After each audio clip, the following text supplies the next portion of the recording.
Аз қамтылған отбасылардағы балаларға арналған кепілдендірілген әлеуметтік пакет.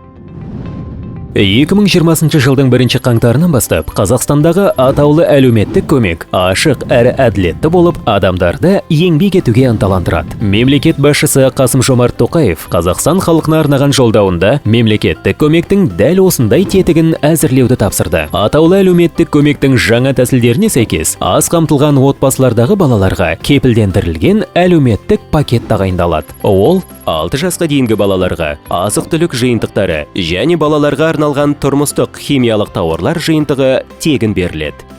Ал 6 жастан 18 жасқа дейінгі балаларға мектептерде ыстық тамақ, жол жүру шығындарын, мектеп киімдері мен оқу құралдарын тегін беруді қамтиды. Атаулы әлеуметтік көмек ашық, әділ, еңбекке ынталандырады.